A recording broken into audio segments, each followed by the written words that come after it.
China discusses AI regulation, HP CEO says AI will transform personal computing, and a Texas judge says that ChatGPT has no place in his courtroom. Welcome back to the AI Breakdown Brief, all the AI headline news you need in 5 minutes or less. Quick reminder that all of this can also be delivered in newsletter form. You can get that at theaibreakdown.beehive.com.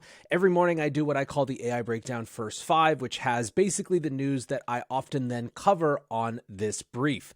Now, first up today, we head to China. At a meeting yesterday, President Xi Jinping called for, quote, dedicated efforts to safeguard political security and improve the security governance of internet data and artificial intelligence. Now, the statements and the broader meeting context seem to suggest that China is nervous, at least on some level, about AI being harnessed for spying and sabotage. Now, in many ways, China has been thinking about AI for much longer than the West has. In April, for example, the Chinese internet regulator published some draft rules for generative AI that, while not calling out any specific company, made it pretty clear that they were pretty worried about the rise of LLMs in the United States. Some parts of the proposed regulation are things that might find their way into US or EU regulations as well. Things like anti-discrimination as well as transparency around how models are trained. But simultaneously, it's clear that China is trying to contort AI into something that reinforces their existing system. They want people who use generative AI tools to sign up with their real identities. And they also say that the content that AI generates should, quote, reflect the core values of socialism.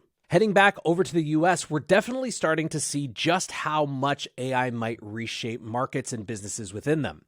HP CEO Enrique Lores was on Jim Cramer and basically said that they were reimagining the PC from the ground up on the basis of how people were going to interact with AI applications. So, for example, integrating tools that better and more quickly analyze data and spreadsheets was one of the things that he mentioned. Lores said, "I have been in this industry for many, many years, Jim. I have never seen an opportunity like this to really drive innovation and drive new type of customer needs that we think are going to be fundamental." Another small but significant update, Microsoft Teams is rolling out support for AI-based intelligent meeting recaps.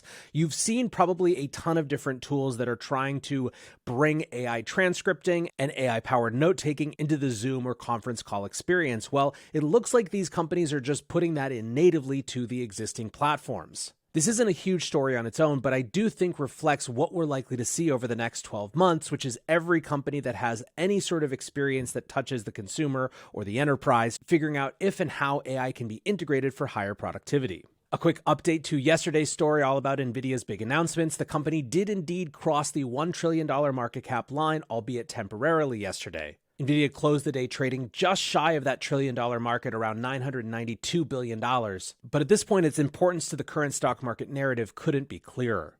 Here's one from the Why Not files. Google DeepMind has introduced Barkour, which is a benchmark for quadrupedal robots. The TechCrunch article here jokes that maybe they worked backwards from the name Barkour, and I couldn't agree more. Now, the interesting thing here is less the robot itself and more that this is a new benchmark system for researchers to be able to determine how closely their robotics models actually mirror the real-world example that they're building off of. TechCrunch writes, given that these machines are inspired by animals, the research team determined that real animals would provide the best performance analog for their robotic counterparts. That meant setting up an obstacle course in the lab and having a dog run it. Performance is rated on a scale of 0 to 1, a simple binary to determine whether the robot can successfully cross the space in the 10 seconds or so it takes for a similarly sized dog to do so. The org says that Barkour has proven an effective benchmark even in the face of the inevitable unexpected event in hardware issues.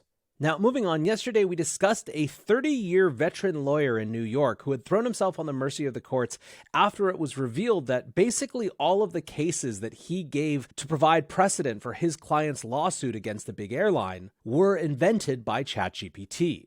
Well, a new Texas federal judge, Brantley Starr, has added a requirement that any attorney now appearing in his court must attest that, quote, no portion of the filing was drafted by generative artificial intelligence or that it was checked by a human being. This includes quotations, citations, paraphrased assertions, and legal analysis. Again, TechCrunch writes, as summary is one of AI's strong suits, and finding and summarizing precedent or previous cases is something that has been advertised as potentially helpful in legal work. This may end up coming into play more often than expected. From the memorandum, quote, these platforms in their current state are prone to hallucinations and bias. On hallucinations, they make stuff up, even quotes and citations. Another issue is reliability or bias. While attorneys swear an oath to set aside their personal prejudices, biases, and beliefs to faithfully uphold the law and represent their clients, generative artificial intelligence is the product of programming devised by humans who did not have to swear such an oath. As such, these systems hold no allegiance to any client, the rule of law, or the laws and the Constitution of the United States. Or, as addressed above, the truth. Unbound by any sense of duty, honor, or justice, such programs act according to computer code rather than conviction, based on programming rather than principle. Any party believing a platform has the requisite accuracy and reliability for legal briefing may move for leave and explain why. Now, hold aside any of the jokey headlines. I actually think that this is pretty much exactly how these tools are going to find their way to be integrated into existing industries. It's not just like overnight ChatGPT is going to disrupt everything. There's going to be a messy process of integration that involves humans figuring out where the boundaries of how they can trust it are. This sort of approach that clearly and articulately understands the challenges, but also leaves space for the tool to be used as tools under the right circumstances, seems like a pretty decent starting point to move forward. All right, guys, that's it for today's AI Breakdown brief. If you're enjoying, please like, subscribe, and share, and I will be back soon with the main AI Breakdown.